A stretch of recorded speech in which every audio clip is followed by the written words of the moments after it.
One, two, three, four. What's up, everyone, and welcome back to school. But don't worry, everything is cool. I'm your host, Chola-Lisa, and of course, I am here with the boys, Steve and Brandon. Say what's up, you guys. What's up? And we got a special guest today. We got the beautiful artist, Ayala. Thank you so much. Hello. Hey. How you doing? I'm so happy to be here. I thank you so much for having me. Yeah, of Of course. course. We're happy to have you here. Yeah. Yeah, we were looking forward to this. Especially when I looked at your art. Your art is so dope. Thank you so much. Yeah. I was like, I love all the colors. It's so colorful. But yeah, tell us a little bit more about yourself and your background. Yeah. So I'm a visual artist. I have been painting for maybe over 10 years now. My family is originally from a small town in Colombia, but I'm of Indigenous ancestry, and it goes a little bit deeper with that. A lot of my work is bright and colorful, like you said, but I also feel like it's like a connection with the ancestors, because a lot of Indigenous people have always created with super colorful fabrics and beads, and it's really inspiring to me. And a lot of my work is representation, Indigenous representation, and it's been developing and growing, and I've just been experimenting and meeting you guys and growing community. It's been amazing. So how did you come up with the concept of like your art, and what kind of inspired you to what you create? Well, I've always liked painting portraits. So I would practice. Well, I was forced to practice in school myself. I had to draw myself a million times. And they do that in school. Like, they force you to draw like a million portraits like every day. Because Like, there's no better teacher than drawing yourself, you know. But I started with portraits, and then I really wanted to, I was really drawn to color, and I didn't really understand where that came from or why, but I just like needed to have all the colors in there. Like, I never have enough color. But then I really, really realized that I always feel like it has something to do with like an ancestral calling or like an ancestral desire. Yeah. And you know, with art, I feel like there's just such a lack of representation when it comes to Indigenous faces in the space, you know, especially when it comes to film and music. And, you know, I'm like, what can I do? Of course, I can paint, you know. So just being, you know, a woman who's an artist, who's Indigenous, I feel like it's like a voice that needs to be heard in a way without saying anything. Yeah, I agree. I mean, even for me, I talk about it all the time on this show, but growing up, like, I couldn't really identify myself with any of the characters. Like, specifically, I'm thinking about my nose. Like, my nose, I kind of have, like, a hook nose. I feel like I never really saw that, like, on anything on media. The closest representation that I had wasn't any, like, animation or any artwork. It was George Lopez. Oh, right, yeah, right, yeah. Right. For me, it was George Lopez because he was, like, a dark-skinned, like, very, like, Indigenous features guy.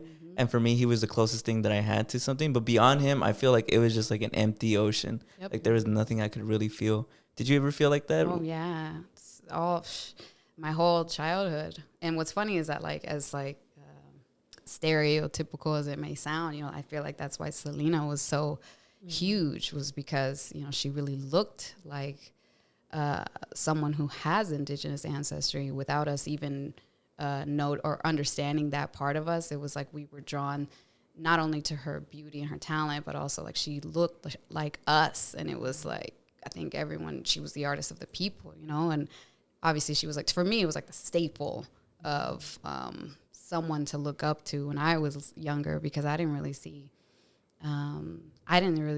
representation that much either of someone I could identify with, or definitely not in school either, because I was literally just like the only one in my classes in my school. So it, you know, I feel like that constant search for identity has really made a staple in my portfolio now.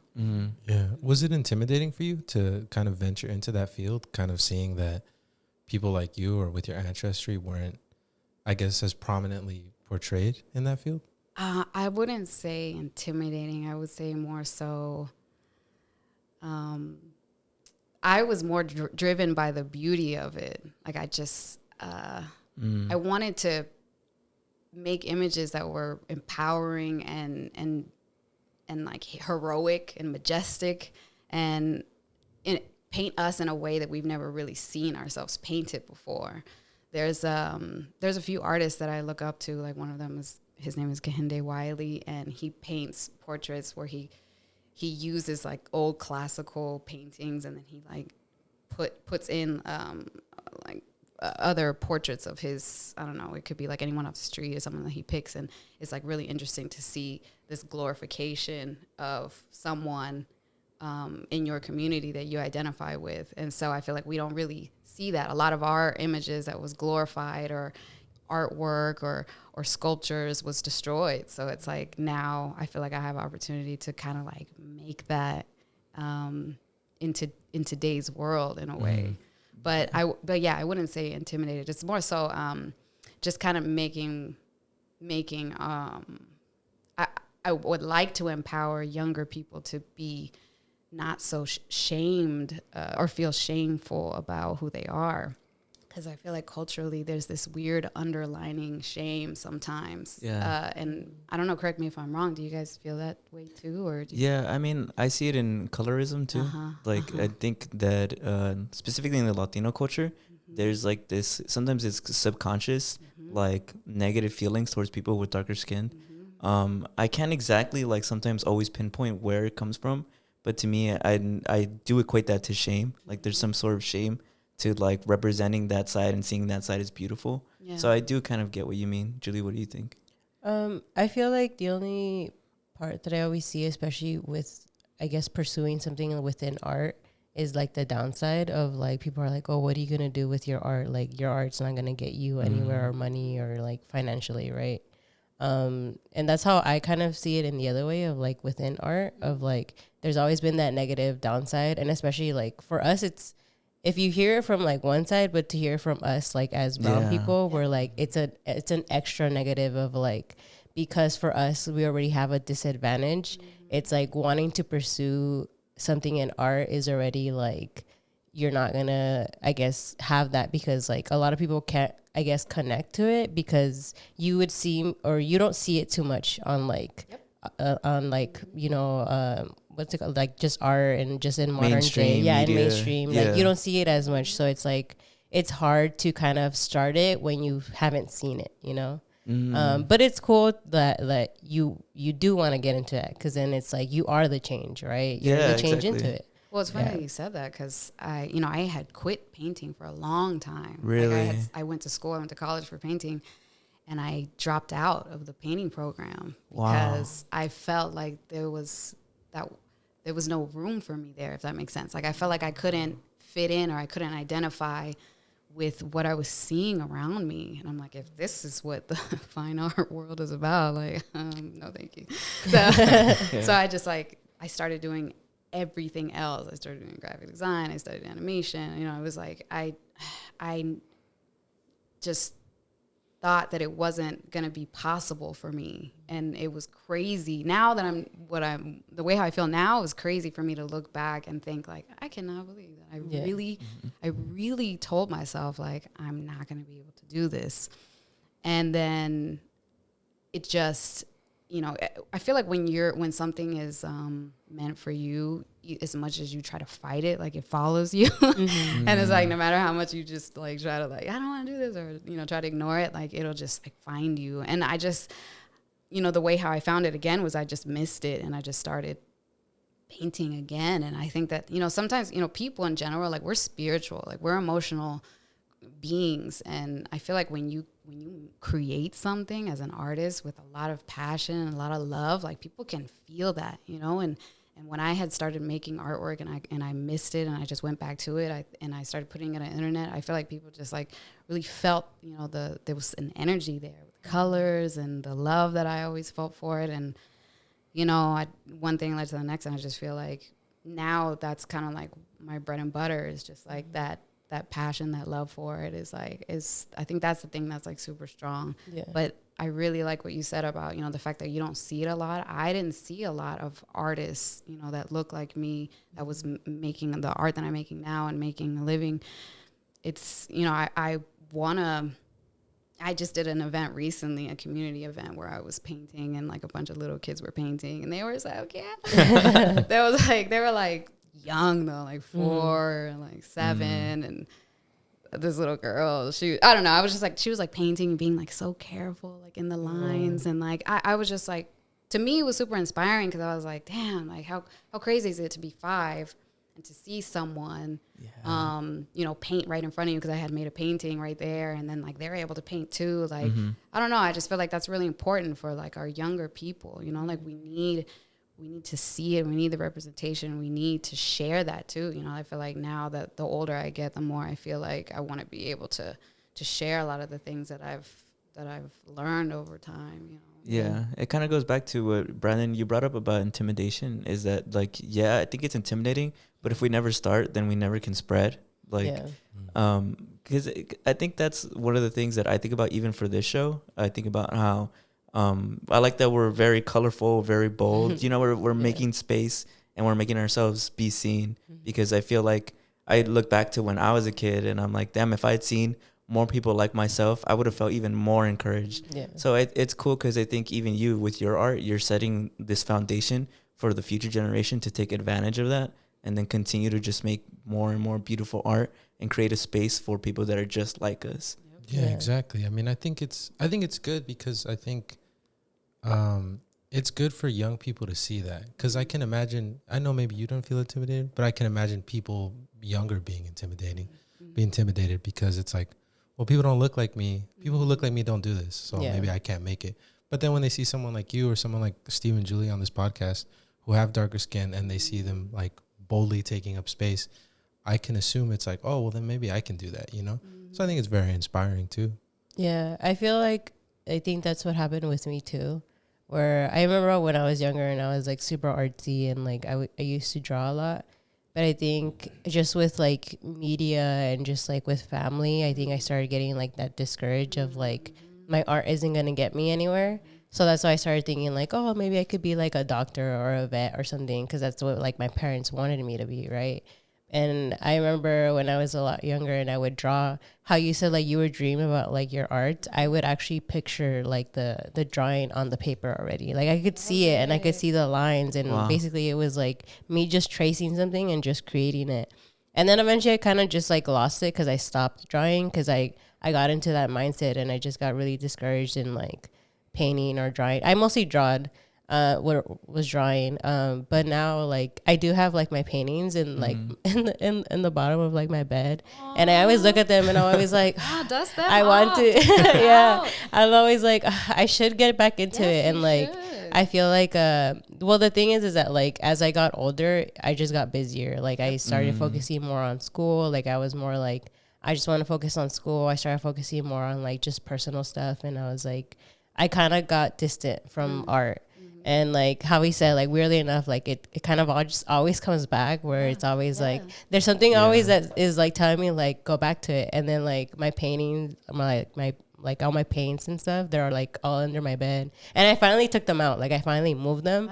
I haven't taken them out of the box, but like I at least moved it out of the bottom of my bed. It's like there. It's like staring at me. Light here.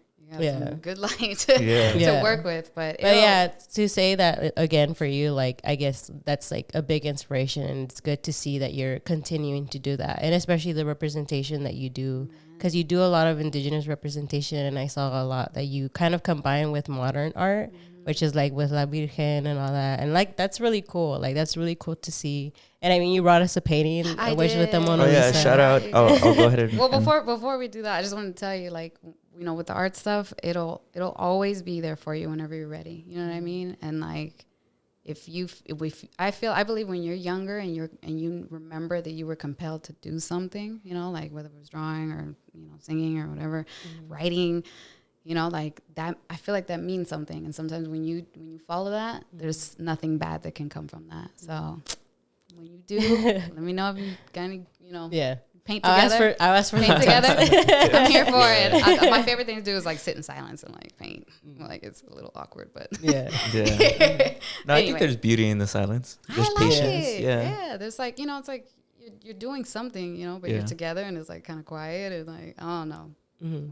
No, I Yeah. get what you mean, yeah. But to go back to the painting, so I'll go ahead and show it to the camera. So it's a Yay. Mona Lisa, and she's in like Chola. So it's called Chola-Lisa. Yeah, Chola-Lisa. So if you can a little bit tell us about that painting. Well, I like, and I'm really drawn to pop culture. I feel like there are elements about pop culture to me that are fascinating. One, because it draws so many people's attention. And I'm fascinated by that because it's like one image or one logo can call the attention of the masses, right? And it's like everyone is a different, a different race or different age or different like class, So it's like if one image can like bring the attention of so many people together, it's almost like simplifying the interests of like a human being. You know what I mean? Like I think there's something really interesting about that. Like what do you call that? Universal. Like a universal image or like universal topic. And I appreciate that a lot in comedy too. Like it doesn't happen as much anymore because a lot of like comedians are a little bit vulgar, but I feel like I've always appreciated a comedy that was a little bit universal. So it's like funny to anyone around the world. I also feel like it's really interesting with art too, where it like draws people's attention. Doesn't matter like who you are. So in a way, it's like the Mona Lisa, everybody knows that image, right? So I feel like that's kind of fascinating that everyone knows that. But then I kind of wanted to like do a little remix or like a spin off of it and like bring it back to like culture somehow and just like in a comical way too, because it's like a little bit funny. Yeah. So I don't know. I just sometimes I kind of like try to play with like different worlds and like bring them together. Yeah. What I like about it, because what it makes me think just right now off the bat is that the Mona Lisa is, like you said, it's a universal image that everybody knows. But I think that when I was a kid, for some reason, I had this like my culture was very much the center of the world, even though obviously now as an adult, I know it's not. But I thought like I had this famous joke that I told on the old show that for some reason I thought everybody, if you weren't like white, black, or Asian, you were Mexican. For some reason, as a little kid, I thought that's what it was. Right. But this is like what it makes me think about is that when you're a little kid, you think that the whole world is your culture, and you still know about these dominant topics like the Mona Lisa or any other history. And this makes me think about that's like the center, like that's two of my worlds coming together and showing me that there's this universal like love between all of us. That there's this universal like bond that can like that can come from all of us. And I just think of bonding and community. Yeah. So just off the bat, that's like what it makes me think about, which is why I personally really like it. Because I also think, I like that it has the hoop earrings. Yeah. That's my favorite. Yeah. And I like how, I don't know, I always hear like, especially as like Latinas, we always have like a serious face. So I like how she even looks like she's like, don't mess with me, bro. And the hands, it says lamb back. I don't know if you noticed, but on the fingers, oh, it's wow. tattooed. It says lamb back. Wow. I think that adds okay. Now that makes me think of a whole bunch of other things, but I'll say that. I'll save that for later. We'll get to that. No, we'll yeah, get to but that. that's dope. Honestly, it's a Thank really you. beautiful painting. And again, I was checking out your page and all of them, and that one was my favorite. I'm telling you, that one was favorite, especially because of the hoops. That makes me so That happy. it does feel like it's a lot of just representation. Yeah. Yeah. Well, And I that's had really like cool. a few that I had like I was gonna like choosing between three, so I'm glad I picked that one because I was like, I feel like this one will resonate the most. Yeah, but either way, thank you so much for thank the you gift. so though. much. Welcome. And to go back a little bit, because I know you mentioned about how you kind of left the art. I saw that you read the book, The Power of Positive Thinking is What Transformed You. So what from that specifically stuck to you and made you want to do art again? Have you guys read that book? I've never read it, no. No. Never Yeah, read it. go ahead and. It's kind of like an old book. It's like from the 50s. It's probably older than that. Sorry, but because some of the terminology, it's like, whoa, this is I get you. not our Yeah. time. But the book basically, one of the first chapters said like, what do you want? And it was like really, really focusing on like finding your like the truth of being honest with yourself and ask yourself, what do you really want?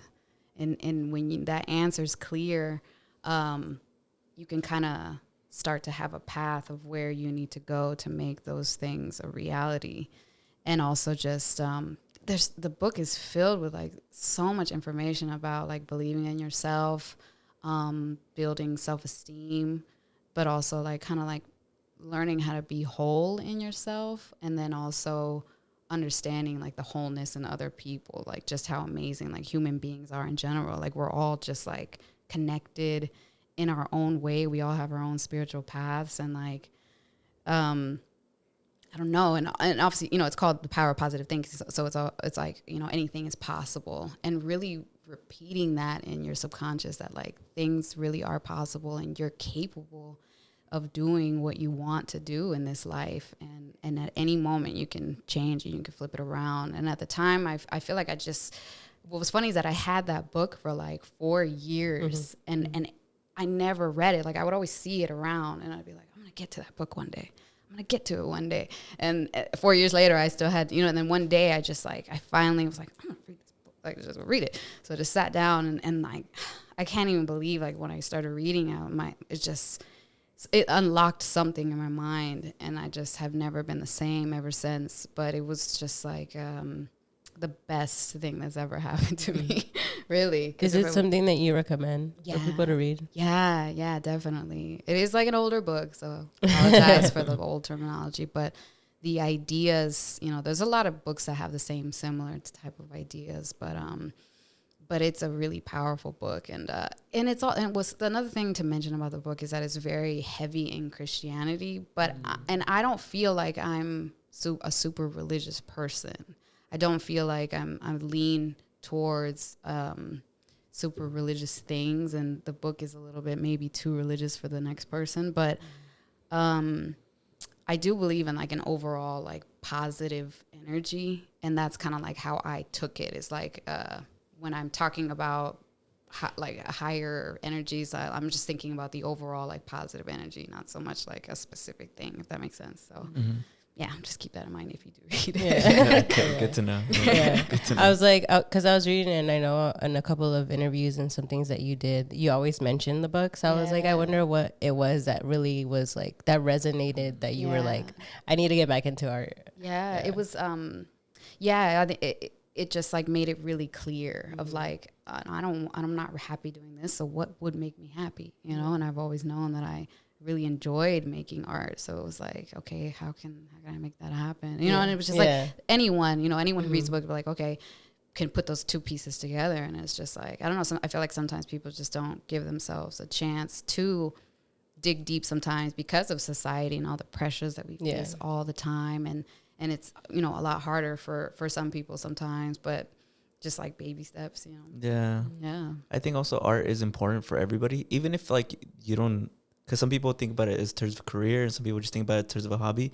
I think that it's like one of those things how the same way people encourage that you should like always go do some kind of workout or do something. Yeah. I think you should always find kind of like an outlet to express your artistic self. Because I think there's something just like innate in everybody where everybody wants to create. Yeah, that's what I said. Like I feel like a human being is like, we're creative. We're spiritual people, you know, we're creative.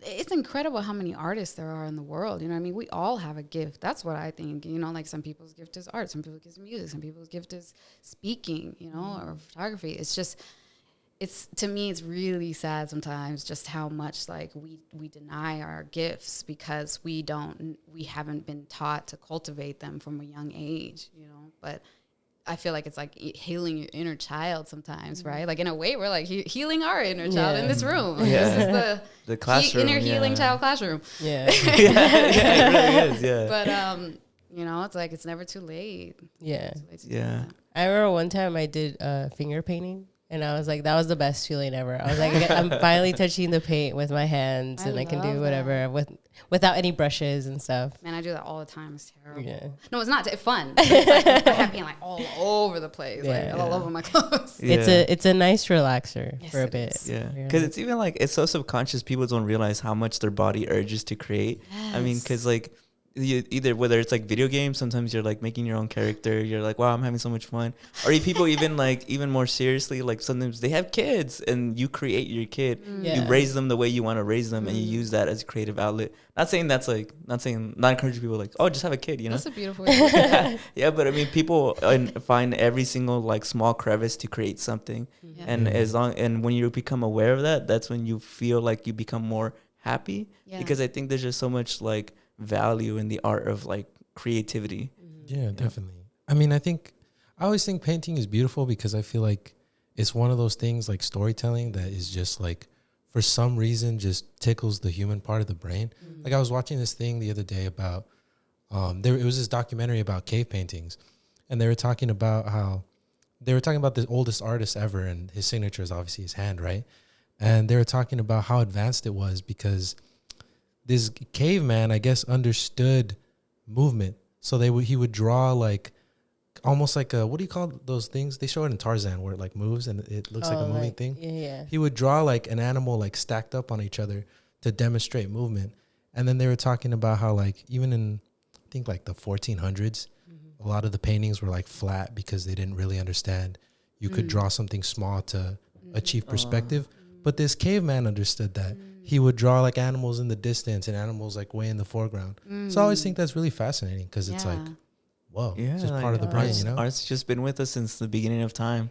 Man, that guy was He was on one. cold. Yeah. He's cold, yeah. He was on We should hang up his paintings too, Yeah, bro. Right. just pants. I could just imagine. That is so amazing to me.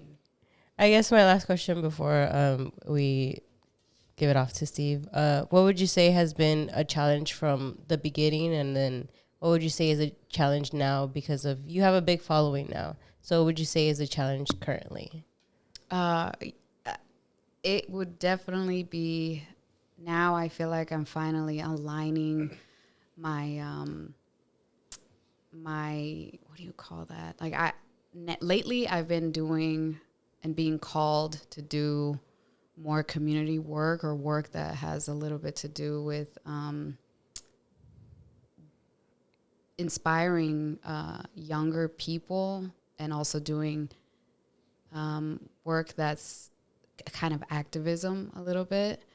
But at the same time, it's like sometimes when you do community work and you do activism, finding a balance of making a living, but also being true to your intentions and your integrity.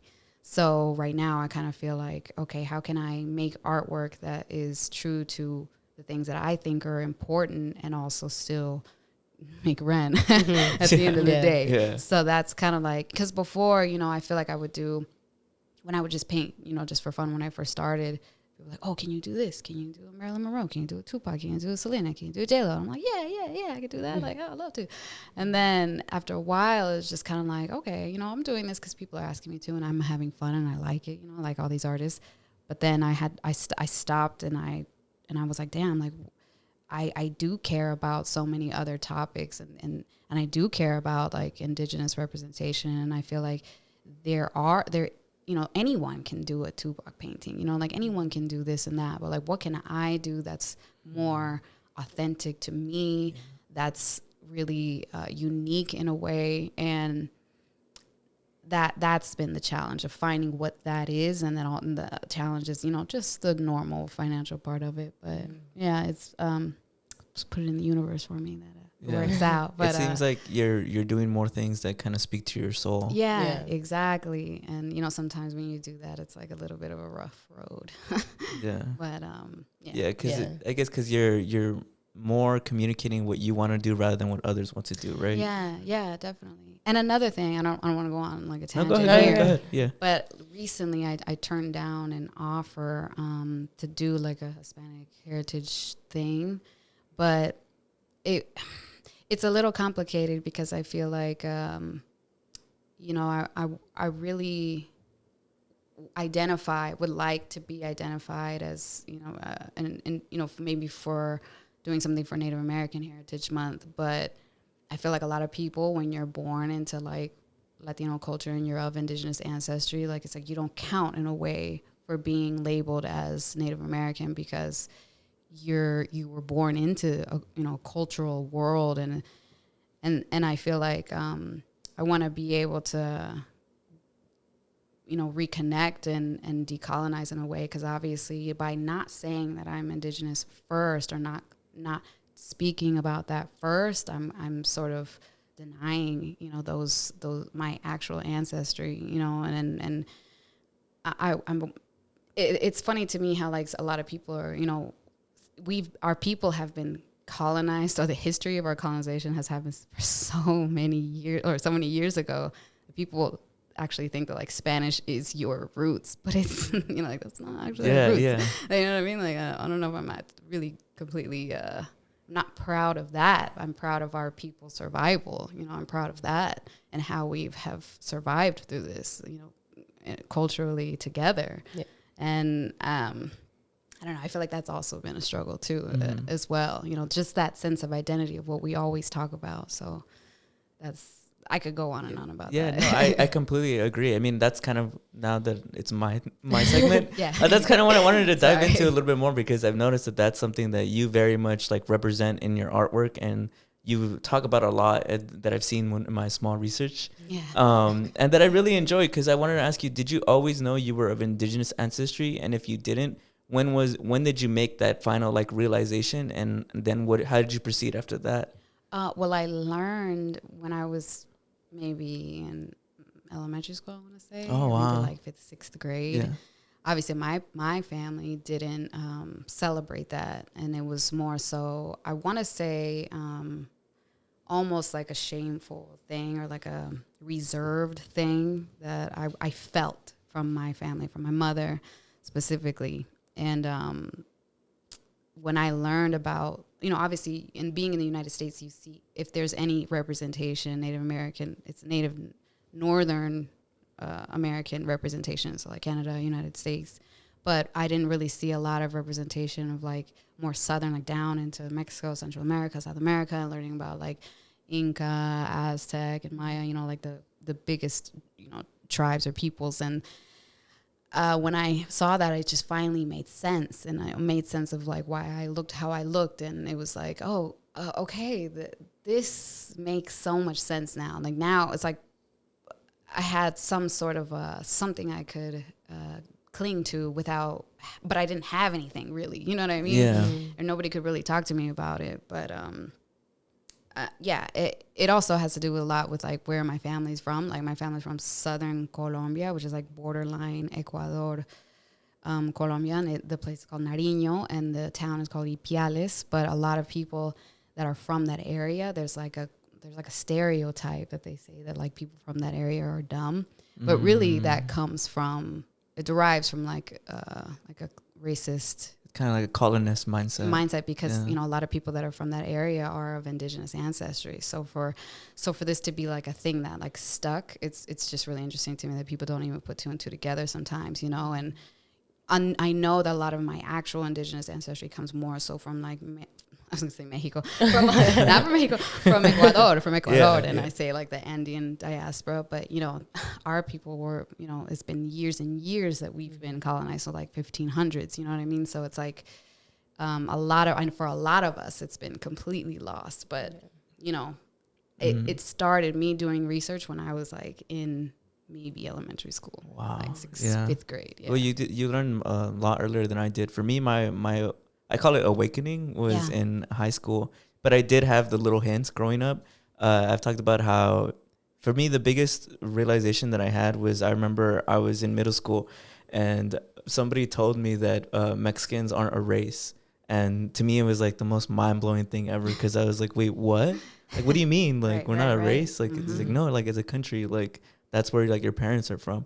I'm like, but like, I don't look like Chris Evans or anything, like, I don't look like that guy. Yep. But then I would look at other Mexican Americans and they'd be like lighter skin. They would have like blue eyes, and brown hair sometimes.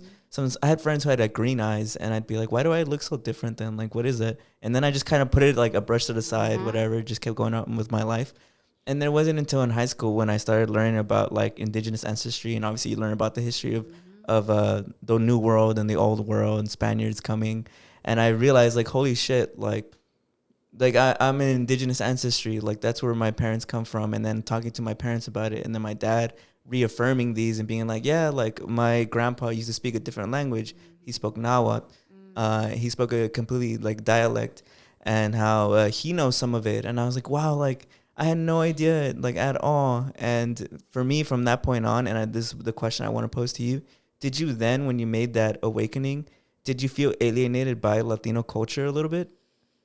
At the time, I I didn't have enough community around to even be alienated. Like I was already alienated, you know what I mean? Like, so my school was just all white and black. So I was literally like the only one in this situation. Yeah. So I wouldn't say that I felt alienated. I think I more so felt like a pushback maybe from my mainly my mom. You know, it's kind of like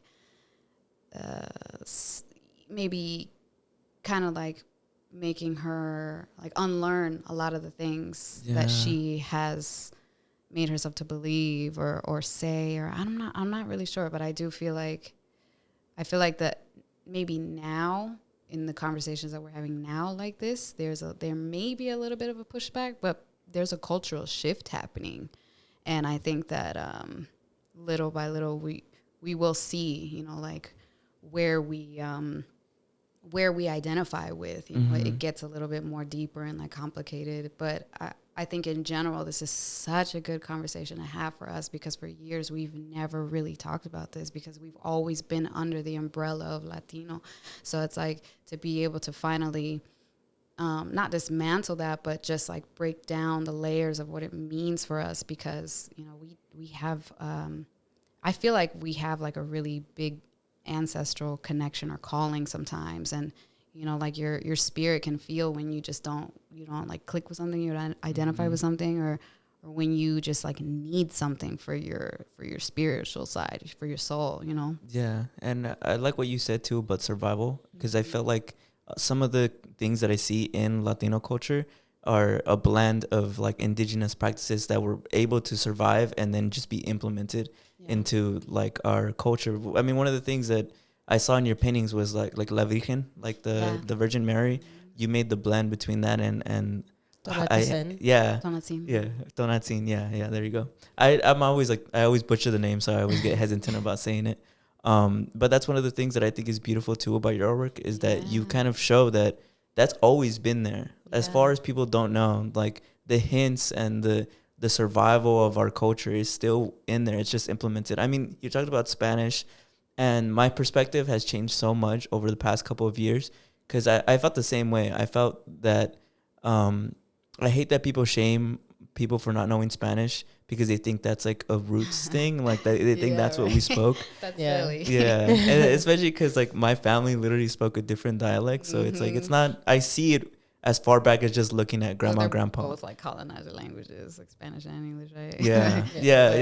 Yeah. But I one thing that I wanted to point out was that the Spanish that we speak in each country, whether it's like Colombia or Mexico, it's actually a different Spanish than the Spanish you find in Spain, because it became a blend of what the native people actually spoke. And this is just to point out that I think that one of the things that resonates with me is that this new culture that we're celebrating, Latino culture, people don't really know, but that there's already so much indigenous representation in there. And people need to be more aware of that. And I wanted to also ask you this. How important do you personally think it is for every Latino person to kind of at least make that realization, that awakening that they might be of indigenous ancestry? I encourage anyone to really, really look at the bigger picture of what that means, because, you know, I've always said that I feel like Latino culture is the result of how Black and brown people survived colonization. So, you know, in a way, you know, if you're not looking back at as much history as you can, or questioning about your identity or your family, then you're just kind of, you know, not really, or you're kind of just like disregarding like your actual ancestors. And that's so crazy to not look into who you are, you know, because your ancestors is who you are. So I feel like, you know, obviously there's a lot of people that are of mixed race.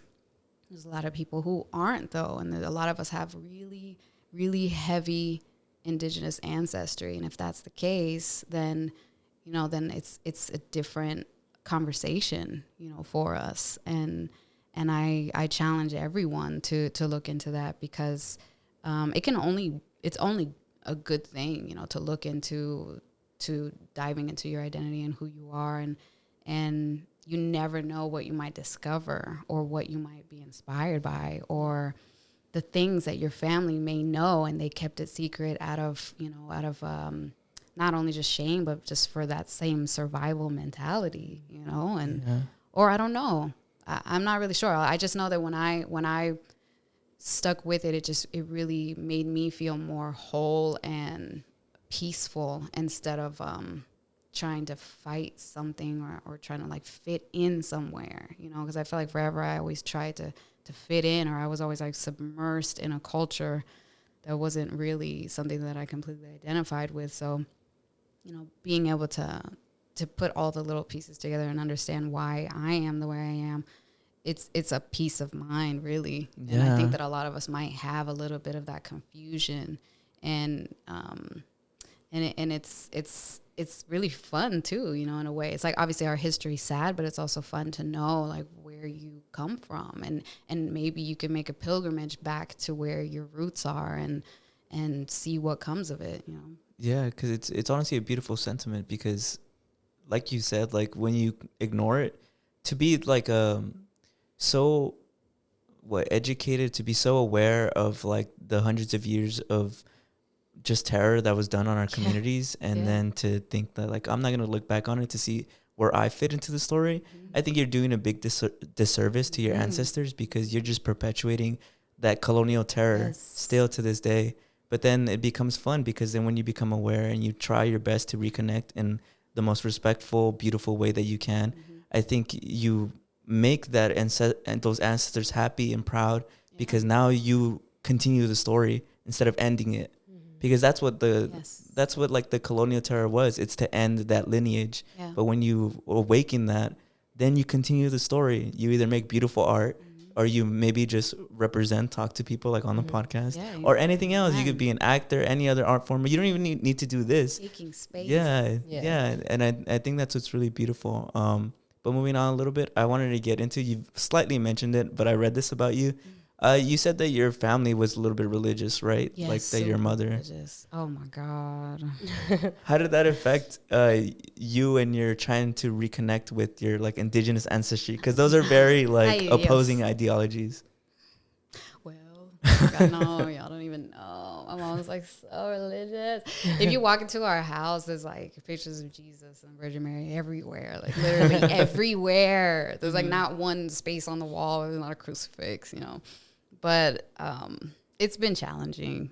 It's been challenging because one of my paintings that I made, it was like a mixture of La Virgen de Guadalupe and this Hindu goddess Durga. So it was like a mix with like her arms and and it like caused such a uproar on TikTok because people were like, obviously a lot of people have a lot to say. And like for me, I can understand, how it's such a sensitive topic, but for me, I saw it more so as like that universal thing that we were talking about, like I like universal spirituality. I feel like it's so interesting. Crossing between worlds is interesting, and then also like the female like goddess, like the female deity, is also really interesting to me too. So I did like a TikTok when like I did a reveal to my mom, and it was kind of funny because she was happy, but then she was like, I could tell in her mind she was like trying not to, I don't know. Explode? She was like, yeah, like I could see like her like wheels were turning of like. She was like, wait a minute. Yeah, she was like, oh, that's beautiful, mija, and then she was like, it is like, and it was not. I don't know. I was like a little bit nervous, but it was funny at the same time. So I kind of stress her out a little bit, but she tries to be supportive or as supportive as possible. But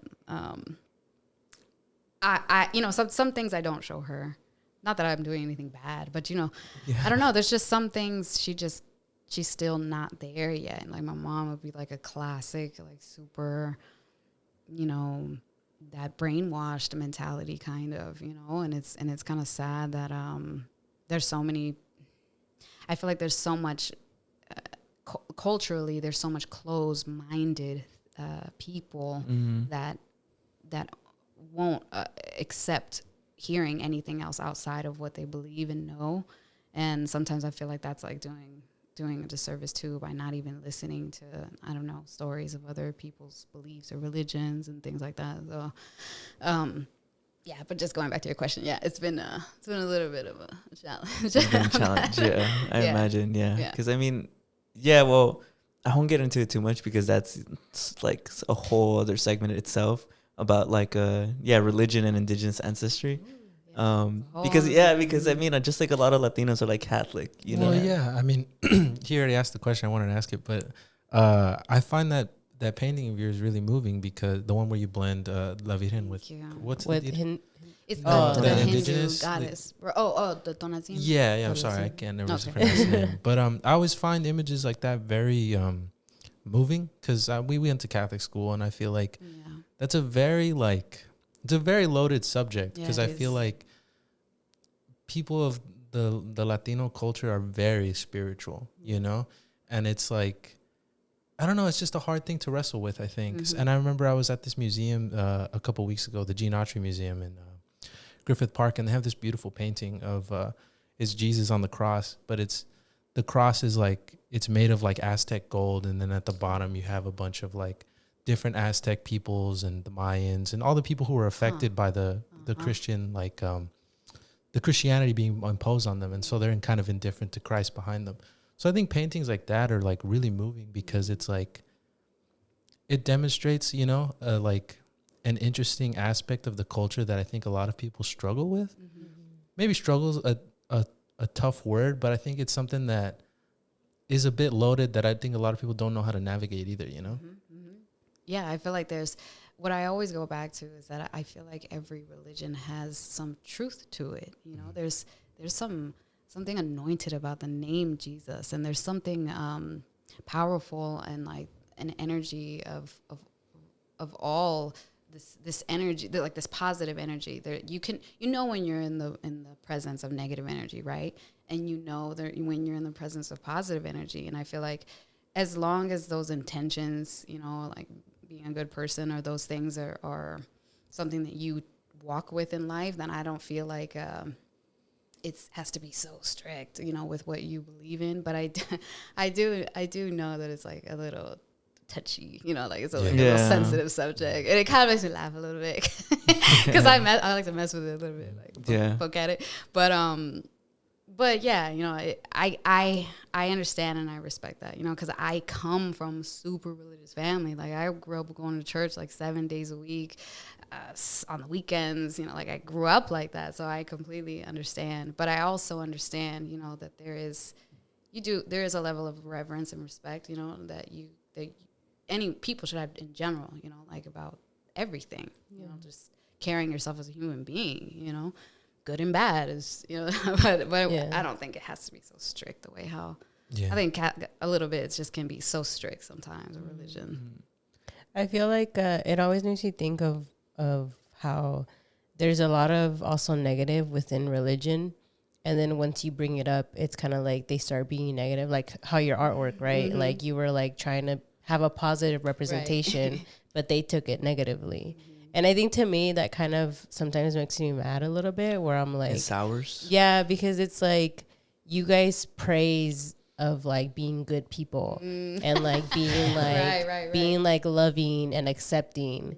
But when like we want to showcase something that just kind of represents the truth a little bit, it's like you guys take it the wrong way, where it's like you would think that you would be a little more open-minded about it, right? And I think to me that kind of like, like it sours me a little bit because I'm like, it's the total opposite of what you guys praise. It's like hypocritical a little bit. Yeah. But in a way, it's kind of nice when you do see the people that do get it, and you're like, oh, okay, there's a real tribe. Like the ones that do get it. It's like, well, because like to that extent, I feel like that's respect. Yeah. Like at least you're respecting me of like my own opinion, my own ideas, like of how I grew up. Again, like how we said, like if as us as like indigenous people, we're like, this is our story, and we would like for you guys to kind of respect it, and to see that respect is nice to see. But to see it the other way around, where it's like, but I thought it was all about love and respect. Right. Yeah, definitely. Exactly. See, and it goes back to that, you know. it doesn't matter. Yeah, like if you're religious or not, it's like either you're gonna be like a good, nice person, or you're not. You know, like, and that's it. Like you're judgmental or whatever. Yeah, well, I mean, it's like I get what you mean though, because I feel like, I mean, like even around here, you can throw a rock and hit a mural of La Virgen, right? Like they're everywhere, and I think I get what you mean. I think it's a little frustrating because I think the like connection between, you know, the indigenous people and Christianity, like I said, it's very loaded. Like the missions, right? How those are basically just schools to like basically impose that religion onto the people, and you see that it's still kind of there, you know. Yeah. And so I think it's always beautiful, a little haunting, maybe because I see a lot of people in that culture kind of express that through murals. Because like I said, you can walk down the street and see this beautiful, like immense mural of La Virgen. Yeah. And it's blended with like indigenous culture or like Mexican culture, whatever it is. And then to kind of turn around, for those people to kind of turn around and be like, hey, like show some respect or something like that. Yeah. I think it's very hypocritical. It's a little sad because it's like, how did we get here? Yeah. How do you think we got here? Yeah. Like, why do you think like families for generation believe that? Right. What do you think taught us that? Because we didn't believe that originally in the old world. But in a way, it's kind of like, I don't know. I always see it too. It's like going back to the art. It's like, for me, it's like an activism thing too, because it's, you know, it's like I have the ability to also create, you know, imagery that can be powerful to like, you know, push the people to wake up a little bit or to even question it, you know, because for so many years we didn't have the opportunity to even question it. We were forced to survive. So for once, the first time in our generation, we're in a place to where we can actually challenge the constraints of society and what we choose to be. And yeah, it's definitely a cultural shift that's happening. Yeah. I see it. It's beautiful. Yeah, because even your paintings, I'm sure somebody who has no idea about like one more time, Donatin. Okay, I got it this time. I promise you, I got it. Donatin. Yeah, it's just nice to bring out like, you know, the indigenous origins of behind La Virgen de Guadalupe, and a lot of people just they just maybe don't, you know, either don't know or don't want to see it, because if you see that, then you have to see all of it. And when you open that up, you have to open the next thing up, and it's never ending. Yeah, because it affects all aspects of life. All aspects of our culture too. You know, why we do everything we do. That religion part, the language, everything. Yeah, just last week we had a guest on that says that it even affects parenting. I mean, that's where like how a lot of people in Latino culture are very abusive towards their kids. That comes from like colonial roots. Right. Yeah. Right. Yeah. Tune into that episode. If you haven't seen it. Yeah. But I was going back to La Virgen. I was like, bro, that's why I was a big fan, bro, because there was indigenous roots in there. Oh, you always felt it? Yeah. No, yeah, because we had an episode where we talked about it, and I told him, I was like, there was just something about like La Virgen de Guadalupe that I always just loved, like, and I think one of it was the part that she's a woman and she's a brown woman. And, you know, they also call her, like, La Morenita. And so, like, I was always a big fan. To then hear, like, my brother told me that, like, she's more inspired through, like, the indigenous part and, like, how they kind of, like, combined, like, that and to, like, colonialism and all that. A way to get that. And I was like, and now I'm like, I knew there was a reason that I liked her. No, it's true. Yeah. And a lot culturally, it's like I love that, though. The fact that we were drawn to something without even understanding it or knowing it, that is so, I feel like that is so powerful. Like there's this thing that I was kind of talking about earlier, was like called genetic remembrance. I was just about to ask you too. Yeah, which is like, to me, it's like, you know, there's something in our DNA or like in our ancestral like desires that like want you to be drawn to certain things. You know, maybe for me, it's more so like being drawn to the colors. Like I was told, my mom recently, I didn't even know this, told me that like my grandmother used to paint. She used to weave blankets and like clothing basically, or like blankets with like super colorful wool that she would make. And I asked her like, what kind of colors you? Oh, bright pink and all kind of stuff. And it was so beautiful to me to hear that, because I was like, you know, that was passed down from my grandmother probably from her grandmother. And it's like she was compelled, to make or create, with these vibrant colors, and look at what I'm doing now. How amazing is that? I didn't have a relationship with my grandmother because she lived in South America, but I feel like, that silent feeling of being drawn to something is incredible. And they even say, like, with genetic remembrance, like sometimes there's like an organ donor, and like if they feel like certain things or like do certain things that the original owner felt. I don't know. I feel like there's something about that, like DNA and Have you ever heard of genetic remembrance? Yeah, I have heard about that. Specifically what you said, where somebody will get like a heart transplant or like a lung or something, and they'll suddenly have an interest in playing the piano, and it's because the donor was a pianist or I something. think that's amazing. You never heard of that? No. So basically, Well, I've heard of like the organs, but not like you kind of being drawn to like something. to me, I see like it as like your own ancestors. Like your ancestors are living in you technically, right? Because you are your ancestors. So to me, I kind of put those ties together because that's how I see it. Yeah. It's the same way of like genetic remembrance somehow. Yeah. The easiest way, what would you say is like the easiest definition of genetic remembrance? Well, the way how I interpret it would be more so like your ancestors speaking through you. Yeah.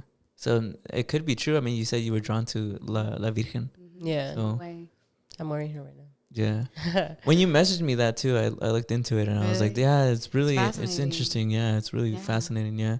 Because I think I for some reason I can't put my finger on it, but I feel like I kind of does resonate with me in some type of way.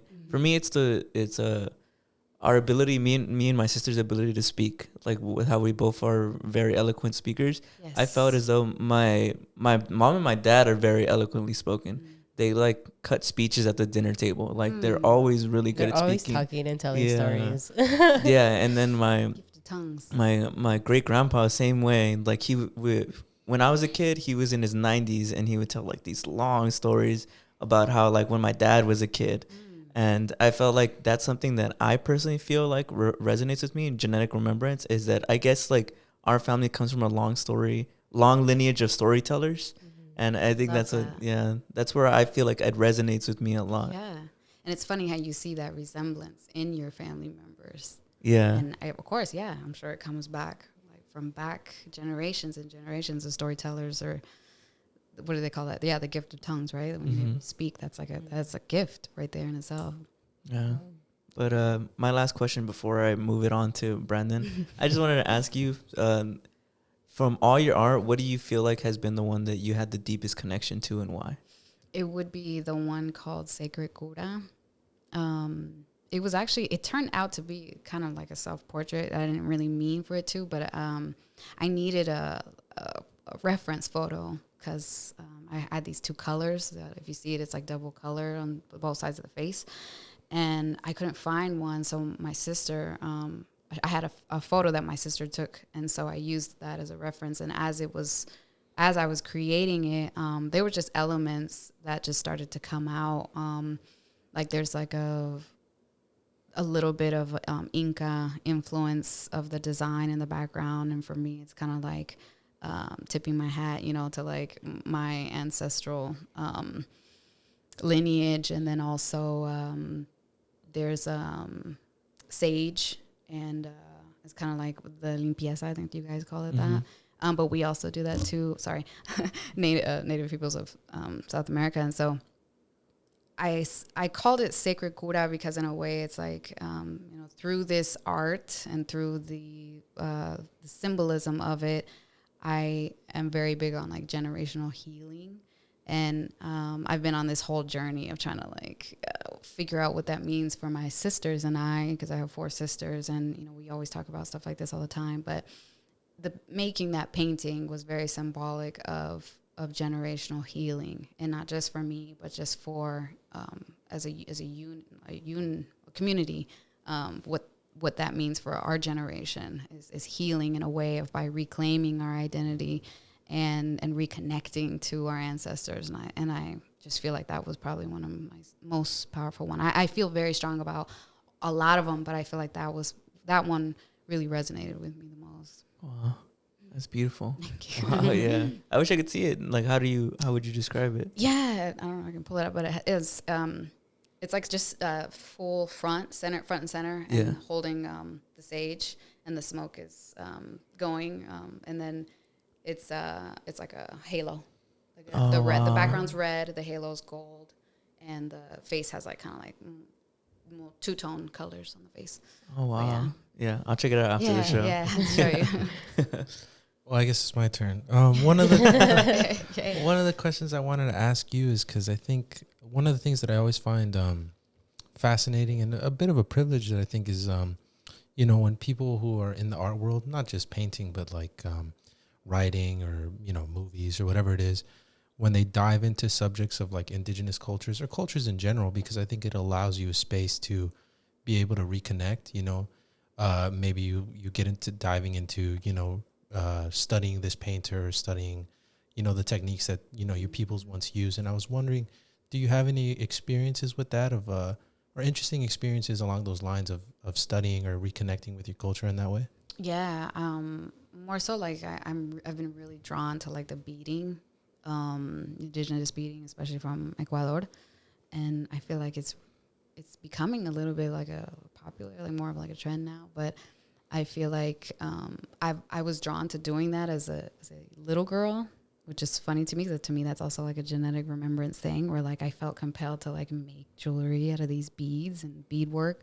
So I feel like in a way I want to tap back into that somehow because I feel like it's a really beautiful way to honor ancestral artistry. And another would be more so like the limpiezas, like doing some prayer and meditation with the sage. So I feel like with those two things, I kind of like that's kind of like where I've started. And then also hopefully I want to make some kind of pilgrimage out there to where my family is originally from. Maybe go deeper into Ecuador and see. I don't know if I can find something because I only have like a few surnames that are very indigenous. One is Kengwan and the other one is Yandun, and there's no information about those names. So I don't know. Maybe I might find something. Interesting. What is this beading like? Is it? It's just like just a regular beadwork, but it's a lot of necklace jewelry. They do like all kinds of like beautiful pieces, like chest pieces, and yeah, I've incorporated like a little bit of like beading into my art. Like I actually like sewed into the canvas because it's material. Yeah, just like as an homage to this artistry, that's famously connected to our heritage. So yeah. Interesting. Are there any artists that you take big inspiration from? Yeah. I have my biggest inspiration. His name is Kehinde Wiley. I would love to meet him one day. Another artist is Francois Nelly. It's like super bright colors. That's really, really inspirational.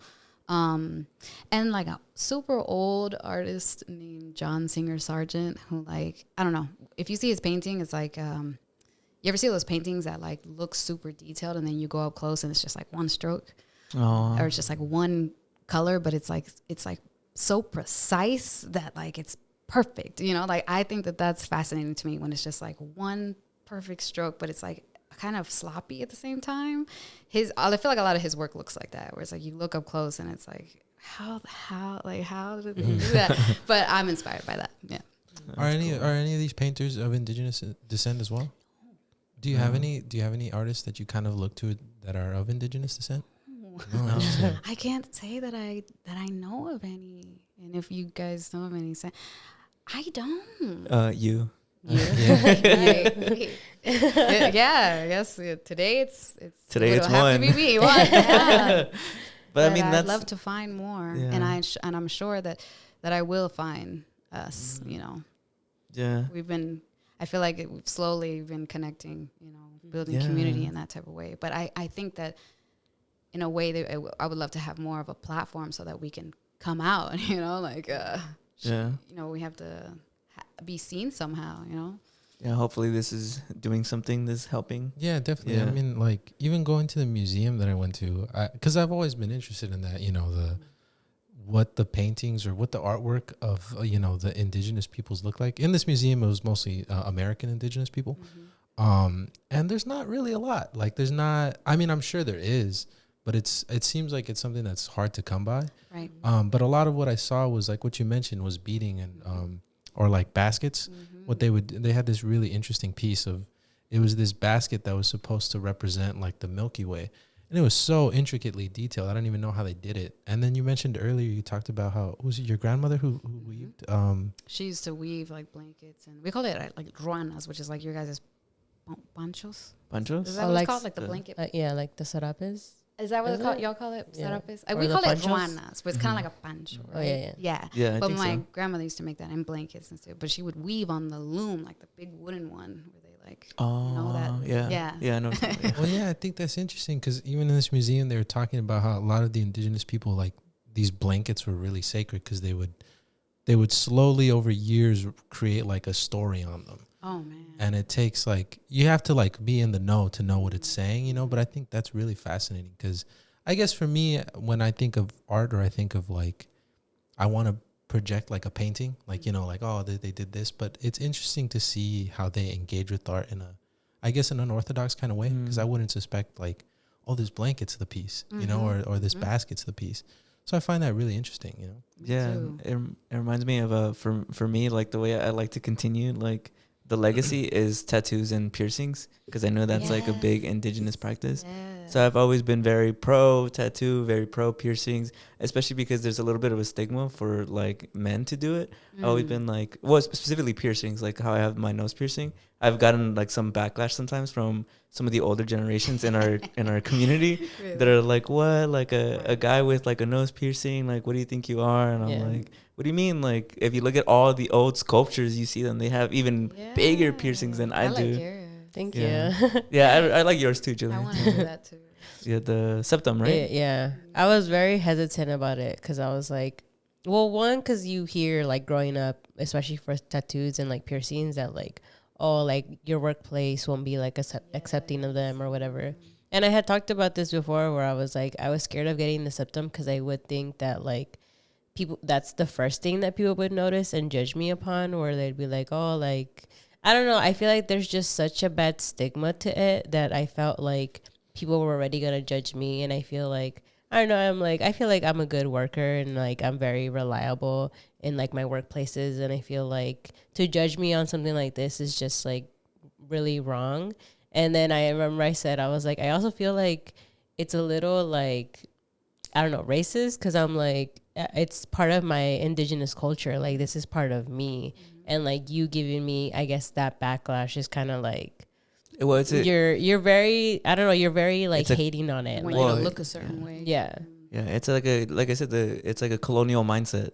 It's like these things are associated with negative things. That people who wear those things are bad people. Yeah. It's like also, hundreds like of years the of idea that. of punk too. Like, there's like a conversation about like decolonizing punk.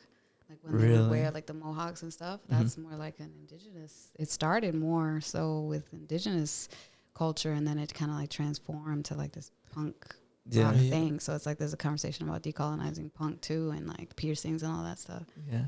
Because I guess, well, even with like tattoos and piercings, isn't if I'm not mistaken, right, the origin of like why that has kind of a bad association is because, well, people of color often had that. So people in power will often, white people will be like, oh, well, having that means you're a delinquent, it means that you're bad. It means it's gross, it's ugly, it doesn't look good, because white people didn't have that, you know, so that they create this association with it. So I think, you know, taking it back and saying, no, I think this is beautiful. Like, I like the way I look with this. It's very good and it's very moving, you know, for the people. In an art form too. Yeah, exactly. Yeah, because that's one thing that when I did my research about like piercings and tattoos is that, well, obviously the tattoos meant something, like it had like a story. And this isn't like me dissing or saying that people who get like random tattoos are any lesser or anything, but I think that I like that idea of that the images on your body tell a story, whether it's like big or small, and that's kind of like what I've done. It's funny because I'm wearing like a rolled up sleeve. You can't see any, but I have them like on my arms. And that's like my way of like still like reconnecting and like honoring like my legacy and my ancestrals. I wear my hair long because my mom told me that in her small town, and my mom grew up in a very like super like indigenous big population. She told me that the main thing that people said there was that men with long hair are usually smarter And I've always, since I was a kid, I always thought that was so beautiful because I'm like, it's obviously goes back like a long ways to their ancestry. And so I've weared it long, and then I've also shaved the sides. You can't see because it's so long. Yeah. And I'm wearing the headphones, so you can't see, but wear it well. Yeah. Thank you. No, the other day, one of my coworkers had asked me about my tattoos. So I have like butterflies and like a couple of things on like behind my elbow, and then I have like my little skeleton here. And they had seen the I have like a little like pinky promise here, and then I have another one where it's like a guy and a girl, and they're like holding like the finger. And so he had asked me like what they meant or if they meant anything, and I was like, yeah, like this one's about my mom, and then this one's about my dad. And then he's like, oh, and what does this mean? And I was like, oh, this is like it has a California poppy. Like, I really love California. So, like, I'm going to live and die here. Like, that was, like, I was just telling him stories. Then I was like, oh, my butterflies. Like, I love butterflies, but I only have 2 right now. And I was like, I'll get a 3rd one, and that will be my siblings. And so he was just like, that's really cool. Like, you actually have, like, stories with your tattoos. Mm-hmm. And I was like, yeah, like, I mostly get them, and they always mean something, at least to me. And he was just so fascinated. He was like, wow, like, because this was just like a short version, but I gave him like a longer version of like all my tattoos. Yeah. And he was like super like, wow, like that's really cool that like you have like different like significance to them. And he just seemed so impressed with like what I said. And yeah, to go back to that, I was just like, it's just like, it's interesting that it's kind of like a story within, like, you just kind of tell. It fulfills my soul. It fulfills your soul. Yeah. It really does. So it was really nice when he said that to me. Because he was like so fascinated. And to me, it was just like so heartwarming, where I was like, because again, I think people are starting to get that. And again, not to diss anyone, but people are starting to be like, oh, you just get tattoos just to get them. And people don't ask anymore. Because I remember there was a whole trend where people were like, don't ask about like tattoos anymore, because like people just get them to get them. And I was like, to me, I was like, I got them because they actually mean something. Yeah. And so then people wouldn't ask anymore. Like, it was just like a running thing. You like when people ask. So I like when people ask. Yeah. Because I'm like, oh yeah, like this one's about my mom, and like this one's about my dad. It's and on like, your body, and it's permanent. Yeah. But yeah, it was just like, it's a nice thing it's another form of expression, you know. It's another form of like art and expressing yourself. I've been dying to get tattoos, but I was, being an artist, I'm like very, very picky. Particular. Mm-hmm. Yeah. So like I wanted to draw it or design it myself, and sometimes it's not ideal for like a tattoo artist. Yeah. But luckily my boyfriend's a tattoo artist, so so whenever y'all are ready to get your next tattoo, wow, that's cool. he can hook you up.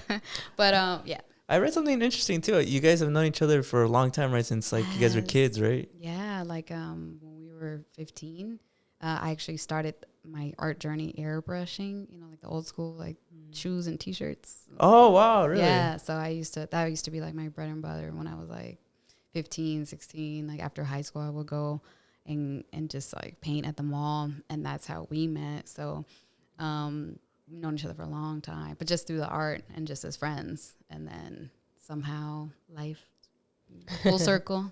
Wow, he's a tattoo artist and you're a painter? He's a painter too. Oh, really? Mm-hmm. Shout out Mo Ink. Cameo. But I guess moving on a little bit, one of the questions I wanted to ask you is, I feel like, at least for me, I don't know about if Julie and Steve feel the same sentiment, but I think when there is a cultural aspect to your art, I guess, and if you consider podcasting an art, I do. I feel sometimes a little bit of pressure, because it's like, okay, we're representing something. I want to make sure that it's like, it's authentic, that it's real, that it's respectful, that it's the right thing. Yes. Do you ever feel a little bit of added pressure with your art? Because you're kind of a trailblazer in what you do. I mean, we're talking about how it's pretty hard to come by painters who are of Indigenous ancestry, who are, boldly putting that out there. So do you feel that way? I love that you said that, because I feel exactly the same way. Like, I want to be able to, when I create a piece, I really, really put a lot of thought and intention, pure intention into it, and understanding the history behind it, and being able to elaborate about it, because, like you said, a lot of these issues are sensitive, and you have to have a level of respect and reverence when you're talking about culture and representation. So I do feel like I put pressure on myself, to be really specific with that and to be authentic in the best way that I can be, or what that's just true to my beliefs and my people and where I am in my artistry. Yeah, definitely. I mean, I think that resonates a lot because I guess part of the way that I feel too is that like a lot of the things that we talk about don't get talked about, Yep, you know? never. So sometimes maybe it's not the first time it's being talked about, but it's being given a platform.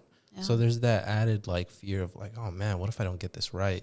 Like, what if I missed like a detail, or what if because you want to be responsible about it, right? Yes. So I agree completely with what you said. Steve, do you feel a certain way about it? No, yeah. I mean, sometimes I'm like, I'm glad that we're talking about these things, but there's that level of like fear and doubt that's, I'm sure, with anybody with art, where you're like, am I even the appropriate person to be talking about these things?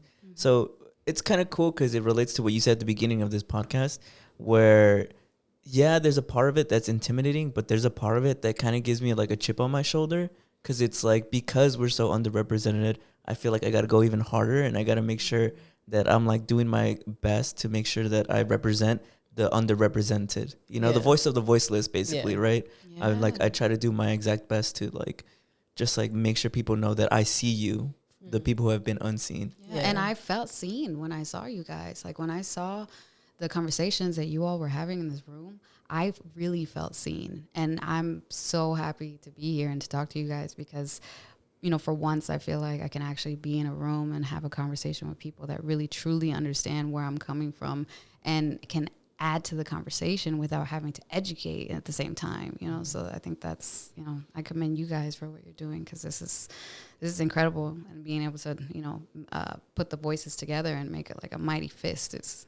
Thank you. I mean, thank you for being here too. I mean, it makes me feel like we are building a community, that we are doing something. Thank you. Yeah, and I guess for me, I think I really enough feel like I just realized that like I'm like coming from like Indigenous ancestry. Like I kind of knew, but I never like had that realization, kind of like you guys. And again, and I've talked about it on here before, where like I feel like I want to kind of learn a little more and educate myself a little more of where I exactly come from before I start claiming. I've talked about it before, where like I've always struggled with like identity and like kind of identifying myself, because I grew up a lot with like, I would say I was Mexican American, but people would be like, well, what does that mean, right? Or me just saying sometimes where I'm just Mexican, and people were like, oh, where are you from? And I'm like, oh, I'm from here.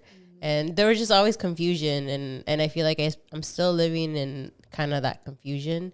But seeing how like you've been like very inspiring, of like how you're very accepting and kind of just diving in more into that. And then like my brother is like super into like learning about that stuff. So like I've been slowly like educating myself on like certain things, and I feel like I also saw on your webpage that you have the ancestry, like of the percentages of like of where like you come from and stuff. And I remember I was having the conversation with him, and I was like, I really want to do the ancestry thing, because I really want to find out like what our background is and where we come from, because like it does suck that for most of us we can't like trace back to that.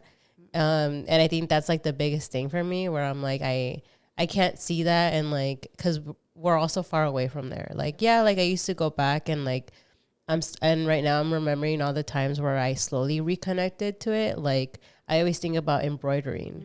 My aunt really taught me like how to embroider stuff, and like that was like my biggest thing when I was super young. Like I used to just sew and like embroider, and it slowly just died out, because again I grew up and stopped going to Mexico and stuff. And so I was just like, I feel like I do want to reconnect to it, but I feel like now it's more like I want to know exactly a little bit more of it. And I know that I won't get like the exact answer because of the fact that like we can't trace back to that much.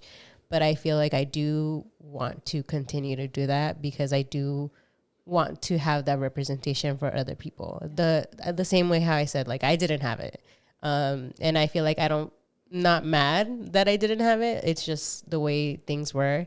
But I would love for that to be for the next generation, for them to have that. Well, I love that you said that. And I've been inspired by you too. I've been inspired by, by you guys. But I agree with you completely that no, of course, we won't be completely knowledgeable of our history because a lot of it has been erased and by force. And, being, so that's why I feel like it's more important, and we have every right to speak out about the people that didn't get to survive this far. You think about all the kids that are buried under residential schools, and they're discovering this now. And imagine all the schools all through Mexico, Central, South America. I mean, it's huge. And I think about more so like the voice and the reclaiming of our identity, to me is a stronger drive than to really be concerned about being really specific about the details of your actual roots, because they're lost, So the best thing that I feel like we can do is to reconnect and to acknowledge it, as much as we can, and make ties. Mm-hmm. Ties, sis. No, yeah, and also I know some people can't see the shirt that I was wearing, but it says La Cultura, and then it has like all like the Latino like flags. Because I really feel like one of the biggest things for me is that I really want to represent more than just Mexico. Because there's other cultures, and I feel like, and I believe that because there's a lot of just Mexico being represented, that other people are kind of ignored. Like other cultures are kind of ignored. So when you hear about like the impacts that are going on within their countries, you don't hear much about it because like no one really talks about it because they're so small, or like they're way down south, and like people choose to kind of like ignore their issues. So it's really great to have you here, who's, you're Colombian, and just like the way that you also represent yourself. So it was really great having you here. Oh man. Yeah. Thank you for having You're very me. inspiring, honestly. Yeah. Igualmente. Thank you. One of the things I wanted to ask you too was I saw that a lot of your art had reached a lot of big names too, right? It got a lot of love by a few different people that actually shared it, which made me so happy. Yeah, I was just gonna ask you how that made you feel, like as part of your journey. Like, how did that feel for you? It's funny when things like that happen, because I feel like it's a way. Sometimes any creative person, you start getting like maybe a little doubtful, and then like something amazing happens, and you're like, oh, okay, sorry I doubted you, God. So, real. But it's just to me, it's just validation that that energy that I was talking about earlier, that sometimes people can feel that, and you never know who you might inspire, who you might touch by making what you made. And obviously it's rewarding to be acknowledged for the amount of time that you put into something. To me, that's also nice, because, but at the same time, it's like balancing it out, because, there's a lot of things that I create that nobody, will see or have seen. And it's like, whether a million people are seeing it or whether 0 people are seeing it, I'm going to still be doing what I'm doing. You know what I mean? So it's rewarding when someone sees a little bit, so I love that, being able to just like share that, you sometimes when you, as an artist, you make stuff and it's like, it's all bottled up, it's all in here. So to be able to like get it out, and when people see it, it's like the most rewarding thing, because you're actually being able to share it. So to me, it's incredible. That's beautiful. It's very affirming, right? Yeah. I guess on that note, my last question to you is, I want to ask you what advice you had for someone, maybe some young people who wanted to start their journey, or maybe people who are even later in life who just want to start their journey in creating art and have an Indigenous background, or even a cultural background in general that's different from ours, that just wants to get out there in the art world. I think the best thing that I could say is finding and seeking out inspiration. Keeping that fire lit is actually, I feel like it's like a learned thing, because I don't feel like sometimes if you don't learn to find inspiration, you don't know how to find it. When you see things, it's like, oh, that touches me, but but the act of going to find that inspiration is also like a learned thing that you can do. So I feel like as a creative person, like you really got to go find those things that inspire you. And sometimes you have to dig and dig and dig. And finally you'll find that. And, you know, when the fire dwindles a little bit, you know, you got to find the next thing that inspires you. And that, to me, that's like the best drive as a creative person or any artist, you know, like that inspiration will drive you. I think that's really well said. And I think that's a good note to end things off. That is a good note. Yeah, because I'm just thinking about it right now. Even when it, like, I do consider podcasting an art too, and I agree with 100% of what you just said about how you find these little flames of like what inspires you, and then it pushes you to just either like make a new segment or like do anything that relates to the art that you're into. And I think that's beautiful. Well said. I think that's a great way to end off this episode. Thank you so much for joining us. Like, we really appreciate it. Just gonna give a quick shout out to our just a quick shout out to all our patrons who help make the show possible. You guys hold us up. Shout out to Daniel Villanueva, shout out to Catfriend, shout out to Jada Chicano, and shout out to Yoel. If you want to join the Patreon, our link is always in the bio. But thanks again. Thank you so much for joining us. We love the painting. We really appreciate that so much. I'm gonna show it off one more time for all our viewers. Chola-Lisa, art by Ayala. Julie, go ahead and say beautiful, anything you need to say. But yeah, thank you so much for coming. If y'all want to check out her art, all the links will be in our bio. But thank you again so much. Thank you. You are very inspiring, and I am now inspired to go back into art. We'll see when it is. Pull it out. Yeah. Next episode. Next episode. I'm gonna present it right here. Amen. I'm here for it. But we'll see you guys next week. Until then, see you later. Bye. Bye.